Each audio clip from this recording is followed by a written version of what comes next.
सांपों की बम्बी है ये शाह परिवार। समझ गया ये बात राघव, इसीलिए लिया ये फैसला। नमस्कार दोस्तों, स्वागत है आपका आपके अपने चैनल हंग्री स्पिरिट्स में। हंग्री स्पिरिट्स देख रहे सारे दर्शकों का मैं अंजू शर्मा दिल से स्वागत करती हूँ।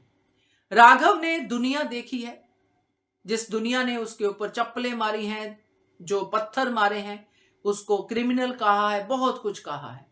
मगर राघव आज ये नजारा देख के हैरान हो गया कि एक औरत जो इन सबकी मां है, ये जितने बच्चे खड़े हैं सबकी मां है, और इससे भी बड़े वहां पे हैं, बापूजी सब खड़े हैं।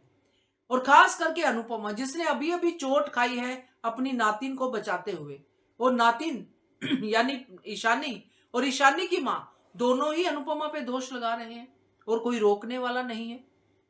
राघव समझ गया कि यहां पे कोई भी अनुपमा के साथ नहीं दिख रहा है।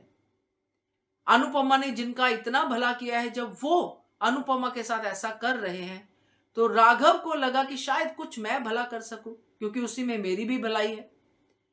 तो राघव ने ये फैसला लिया। तो बात करते हैं डिटेल में। पहले वही निवेदन, जिन्होंने अभी तक चैनल को सब्सक्राइब नहीं किया है कर लीजिए, साथ में दोस्तों बेल आइकॉन दबाइएगा ताकि आपको हमारे वीडियोस के नोटिफिकेशन मिलते रहे।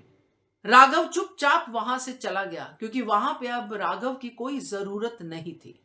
राघव समझ गया ये बात, क्योंकि वहां जहां पे एक ऐसी औरत जो इन लोगों की मां है, जो इन लोगों को हमेशा पालती आई है, हमेशा इनके लिए लड़ती आई है, जब उसकी कोई औकात नहीं है, उसके भले किए हुए कार्य को भी ये गलत बता रहे हैं, उसी के ऊपर लांछन लगा रहे हैं, अपनी ही मां का निरादर कर रहे हैं, तो मैंने जो ईशानी को बचाया है उसका क्रेडिट तो ये लोग क्या ही देंगे।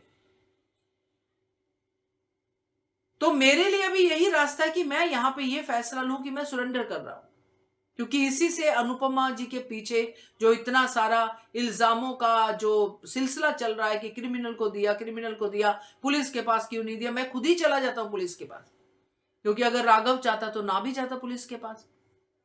मगर यहां पे अनुपमा की हिम्मत है कि आप वो केस लड़ो, आपने केस रीओपन किया, केस लड़ो, वो उसको याद है।